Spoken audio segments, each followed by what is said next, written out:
Good morning, everyone. Morning, morning. How you guys doing?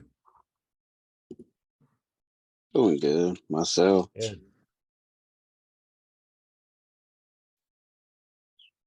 So today we're just going to be doing a general question and answer. We haven't done that in a little while. So if you have a question, feel free to drop it in the chat box. Feel free to unmute yourself, raise your hand, whatever you feel most comfortable doing. If you're in a safe situation, if you could please turn on your video. If you're not in a safe situation, like you're driving or busy with something else that could be a hazard, if you're trying to be live on video, don't do that.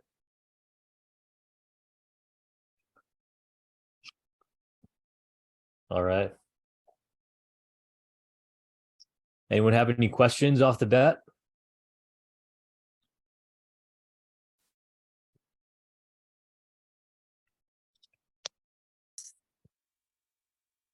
All right. I'll talk about one of the cool things that people may not be aware of about the Skill Bridge program. So if you know somebody that's getting out and is interested in doing the Skill Bridge program, you can basically refer them to the program. You let us know that you told them about the program, that they're coming into the program because you informed them about it, and they will eventually go under your downline in your rev share. Who knows about the rev share? Who can briefly explain what the rev share program is like?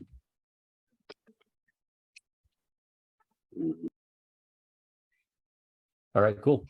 So the rev share program, I'll drop a video that explains it in detail.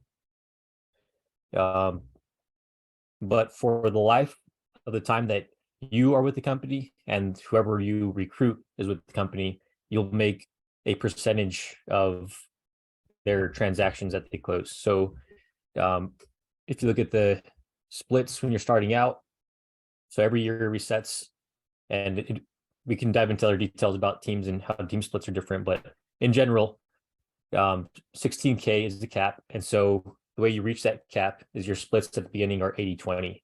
And so 20% of every commission goes towards EXP, and that 20% goes towards that 16K cap. So doing rough math, it's about 4 transactions at $1 million, or whatever your local area average transaction is. Once you do about $4 million in sales or helping people buy or sell, you'll reach that cap. And then after that, it's 100% commission for you. So that 16K gets split up to the 7 layers above you. So if Tasha or David are your sponsor, if I'm your sponsor, we'll get a piece of that, and then it goes up 7 layers.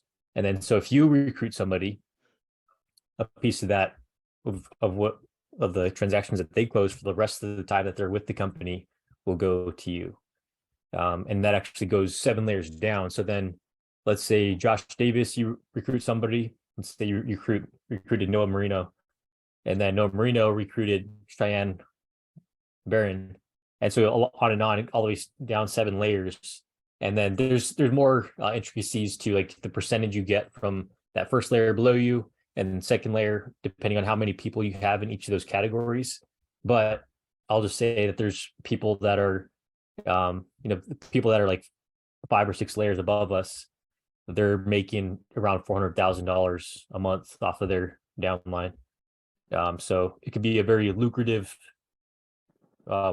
use for your time, especially, if you do the real estate thing for 5 or 10 years, and this is like after whether you retire from the military or not, but let's say you're one of the people that retire from the military and you're not feeling like doing another full 20-year career as a realtor. If you shift your time towards something like just focus on recruiting other people and training them and putting value into their lives, helping them figure out how to do real estate, can pay off very well for the rest of your life. And then there's more details about how you can like will that downline to your family.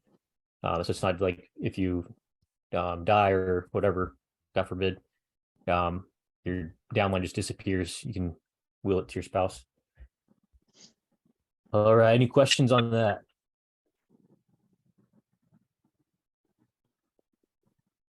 Again, so you know of somebody that's interested in the program, you connect them with us, and you let us know that it was you that recruited them or told them about the program.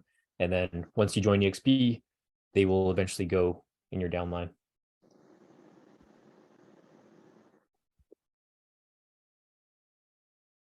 Any questions?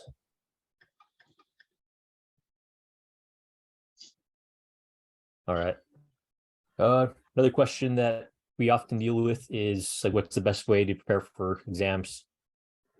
My personal opinion is practice exams, and the exact practice exam that I used to prepare and pass on the first try, I just dropped the link for it in the chat box. PSI, it's $50 for 90-day membership or subscription, and you can do unlimited practice mode and unlimited test mode.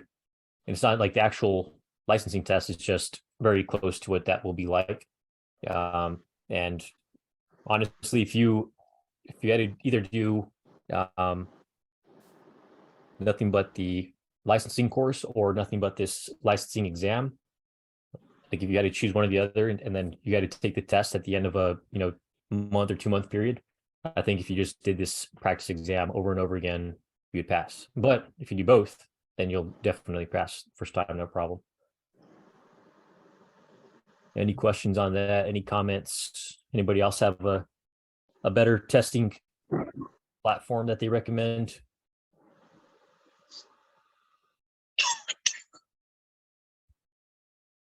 All right.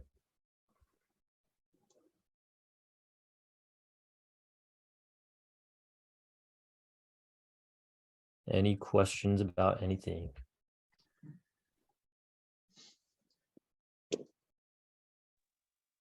Another common question we get is, should I get licensed in the place where I'm currently living, or should I wait to get licensed in the place where I'm getting out of the military and moving to?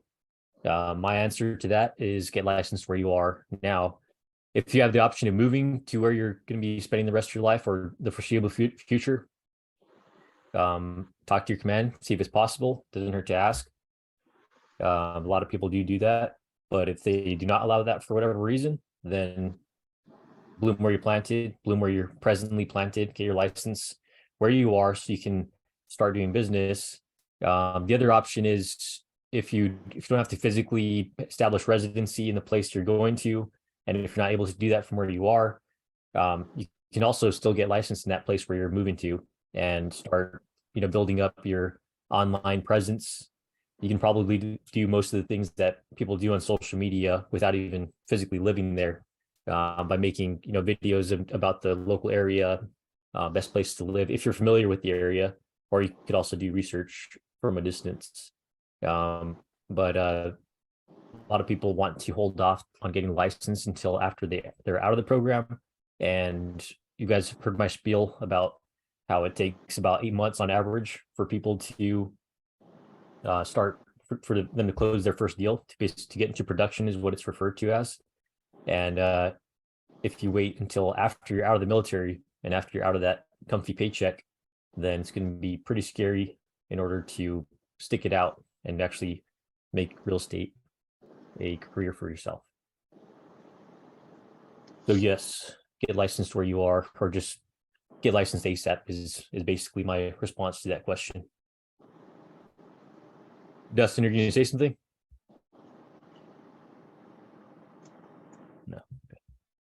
No. Any questions?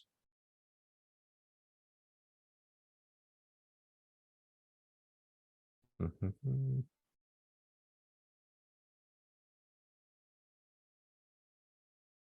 got any questions, Noah?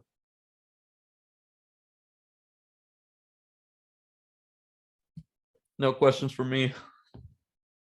Thank you, Philip. Appreciate it.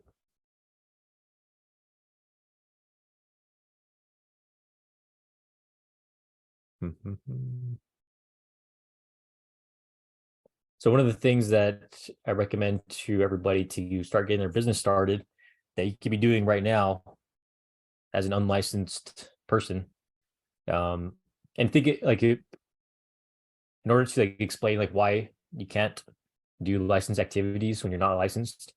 Like think of a doctor or lawyer, like you can't just have somebody walk into a medical room and prescribe medication and all that stuff. So that's the why behind it, because you have to prove that you have like the base level of education in order to do real estate business. However, nothing keeps you from letting people know that you're going to become a doctor, that you're going to become a lawyer, that you're going to become a realtor.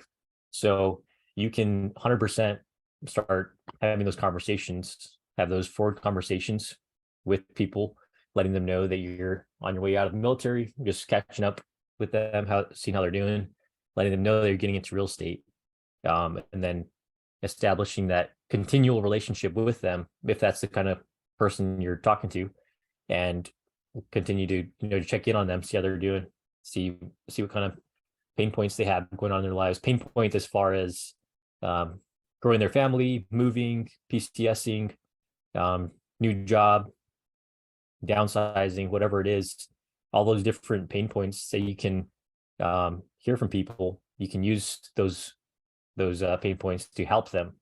And it's really not like a greedy, money focused type of approach. You are helping them, and it's either you helping them or it's going to be somebody else. And that somebody else might be just a money hungry realtor who just sees them as a paycheck. And so your buddy from the military who, they're going through some hard stuff. They had bought a house a while ago, and now they're going through a divorce. They have 3 kids, don't know how to pay the bills, so they want to sell their house so they can move back home, so they can move in with their parents. Whatever the situation is, you can be there to help that person. There are ways of, if it's that good of a friend or somebody that you really want to help out, there's ways of putting your commission toward them to help out their situation. And so, yeah, definitely keep that in mind, that you're helping people for the better, improve their lives. Whereas if it's somebody else, they just, they go on Google and they just Google realtor in my area, somebody might come up that's just ready to gouge them and sell their house for whatever prices. Yeah, learn to shut the fuck up, man. On to the next client. Looks like we have a question in the box. Philip Deckman, thank you. What was the hardest thing for you to overcome while starting your real estate career? Hardest thing to overcome, I would say, so Casey Lipe did a little presentation on this, and it's kind of that where it's identity, or you feel like a phony. I forget the word he used to describe it, but basically, you kind of feel weird because you're like, was that Tasha? Imposter syndrome. Yeah, that's what it is. Imposter syndrome. Yeah, sorry. My VA disability made me forget that word. But yeah, imposter syndrome. So imposter syndrome is where you feel like an imposter. So like one day I'm a helicopter pilot in the Marine Corps, and the next day I'm, talking to some of the same people or people I knew in the recent past. And it's like, hey, you want to buy a house? I'm a realtor now. And it kind of feels weird, especially since you feel like you don't know absolutely everything there is to know about real estate. And so you kind of think to yourself, you're like, maybe I should wait a couple of years, build up my knowledge magically without actually doing business with people. And just, and then once a couple of years go by and I can tell people I've been in the business for a couple of years, then at that point, I'll be more comfortable and confident and able to do this. But you just gotta, it's kind of like fake it till you make it, or there are some things that you can do to actually boost your confidence, like knowing the area. That's probably the biggest thing. And it sounds kind of painful, but it's really the only way to do it is just like literally hopping on the MLS and just clicking through all the different houses, getting a feel for the area, what certain houses go for, depending on how good of a job the listing agent did with photos and with making the house available. What certain areas that are like near a crowded road or near the water, whatever it is, being very familiar with the area so that when somebody comes to you and they're like, hey, I'm thinking about moving to this neighborhood over here, and you're like, oh yeah, there's actually a house that just sold a couple weeks ago for this price. There's actually another one that just popped up. The previous one was only on market for about a week or two. So if you'd like this one, I would suggest we go over there and check it out. Make sure you get your pre-approval knocked out so we can, get an offer in on this property. Or might be an area where has like a history of termites or an association, like a community association. So like there's one near where I live, and they have an assessment going on. Their HOA is already over $1,000, and they have an assessment where every owner there is going to have to pay about $25K, and they already paid $50K. They're about throw another $25K on them for repairs on the buildings because it's just plagued with termite damage.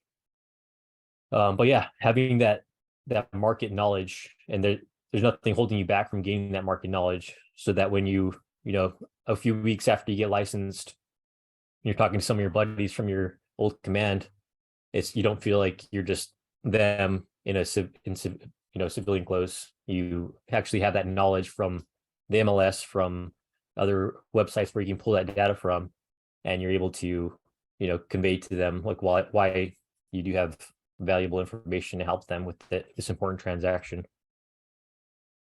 Lewis Collins, do you concentrate in a section of Oahu or the entire island, since there are so many different areas out there?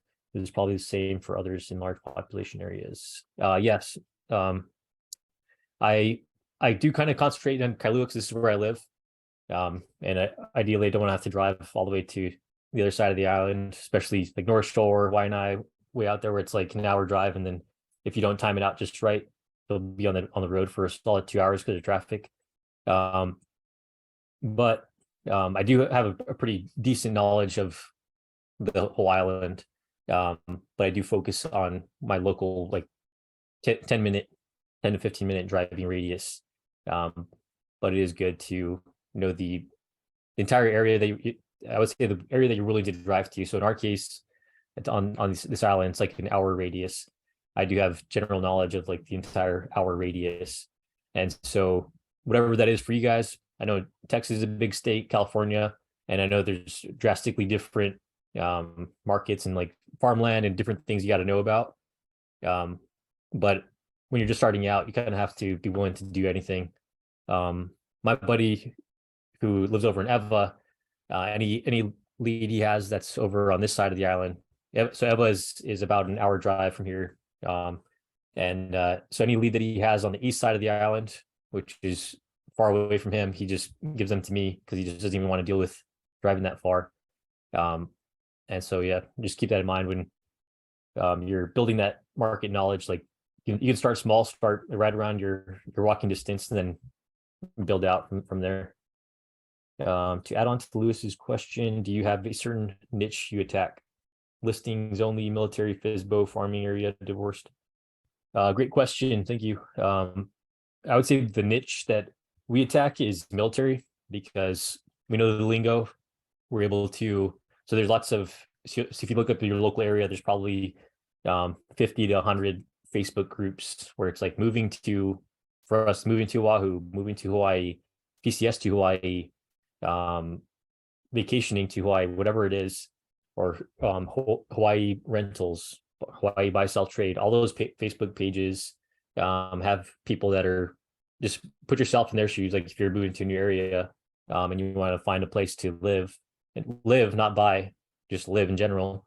There's lots of Facebook pages that have listings for rentals and all that stuff. So you can go in those groups and find people. But going back to the question, do I have a certain niche? Yes, military. So I already talked to lingo. So I talk to people, I talk to my friends, family, people that I've worked with before, and then just post randomly on Facebook about what I'm doing in real estate.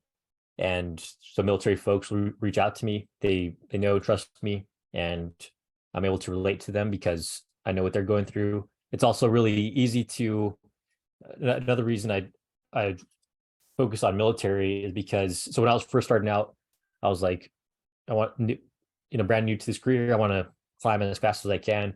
I want to get to luxury listings because luxury listings, higher dollar amount, higher commission, sound like a great deal.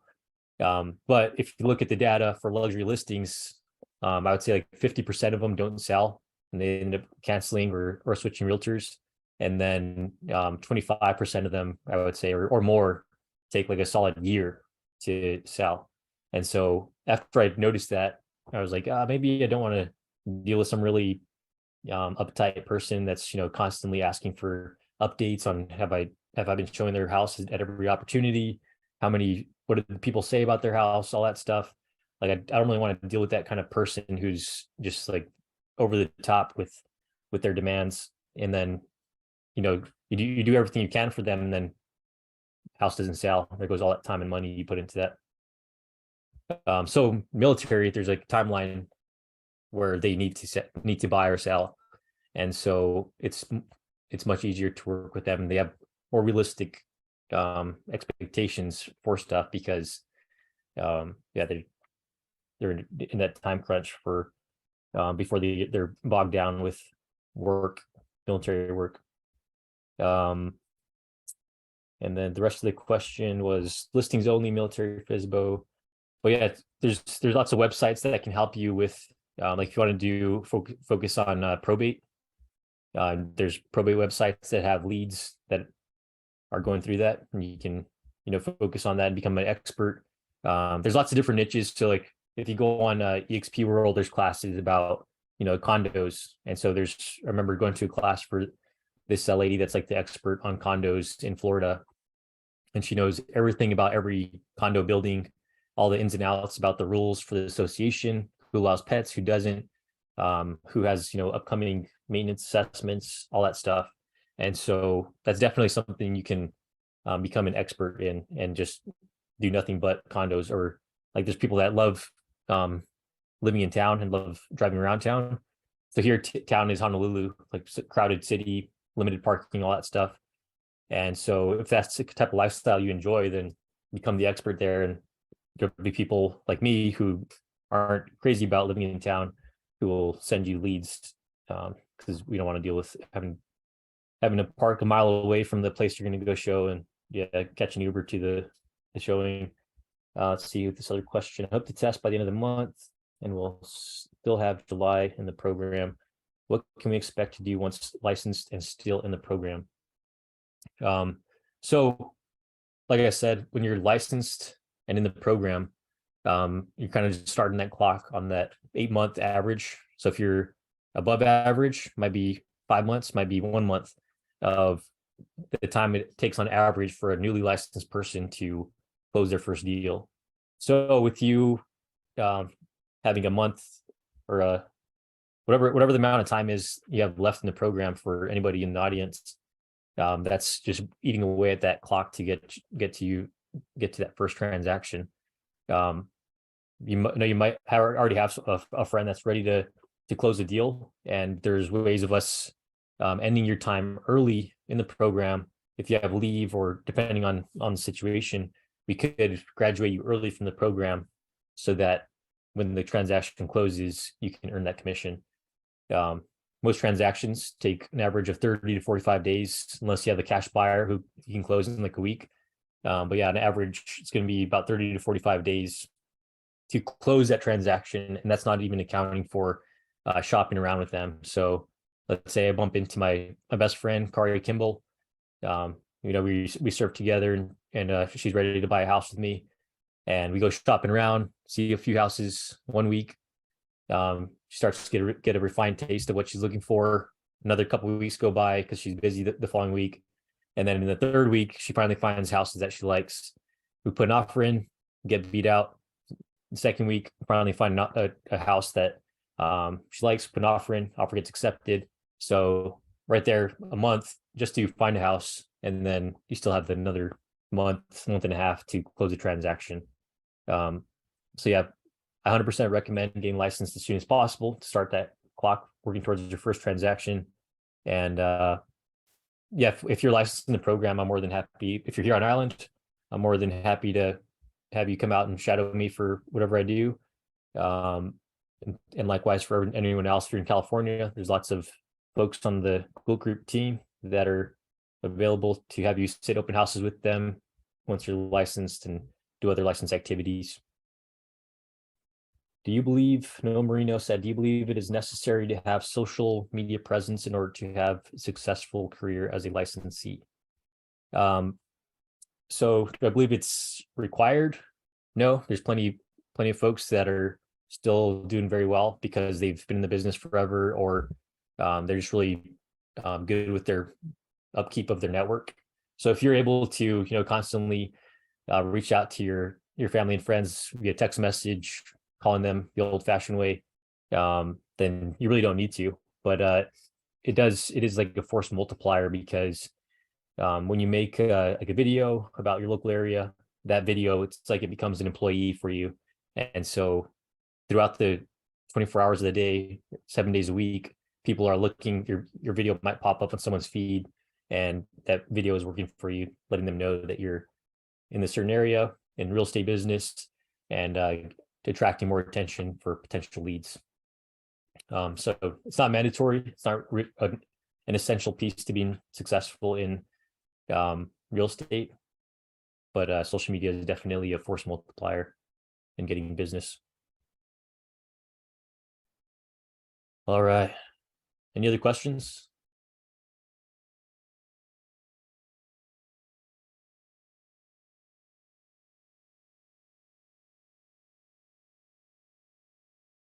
Random, related but not related. Since everybody in this group is getting out, I highly recommend, if you're not doing reserves or anything like that, but even then, if you are doing reserves, you could still put in for VA benefits. Definitely recommend doing that. You might feel guilty, like if you're like a single term Marine, or if you never deployed to combat or something like that, you might feel guilty putting in for it. But just keep in mind, there's plenty of people who didn't serve a single day in their life, and that's by their choice. It's not a big deal. But there's people that had to say in whether or not you, if you have some kind of injury, they had to say in whether or not you would deploy to that combat zone, or you deal with some certain type of condition. Like one of my buddies has some kind of mold reaction from just like living in the barracks and stuff, from just really nasty conditions that are in the barracks. And if he were to just say, I don't care, like it was part of the military, like I'm just going to deal with it, 5 years down the road, he's going to have issues with breathing, with cancer, with whatever it is. But just keep that in mind. And if you get whatever benefits you get, you're not taking away from somebody else. It's just whatever's allotted to you. So everyone has enough funding available to get the 100%. It's just whether or not you choose to get it. And there's lots of, not only that, like the benefits that goes towards you, but the experience of going through that process. You'll be able to help clients that are, meet some veteran that's working 5 jobs just trying to survive, and you're like, hey, wait, you're a military veteran and you don't have any VA benefits, but you have all these health problems, and you're just, you're out there grinding, trying to survive. There's these VA benefits that can help you through the process, and so you don't have to work yourself to the bone, and you can have medical care and all that stuff. Well, that's about it for today. Thank you everyone for coming to the class. Stick around for a couple minutes if there's any saved rounds.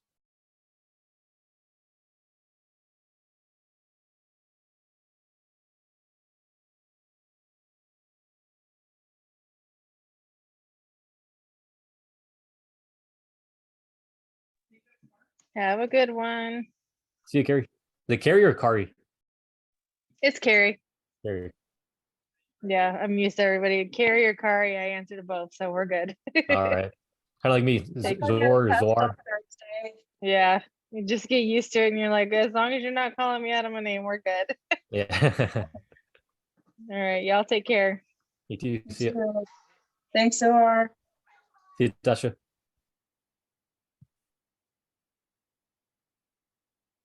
Actually, can you stay on for a second? Yeah. Okay. How's everything been? Yeah, good. Good? How was your, What was that?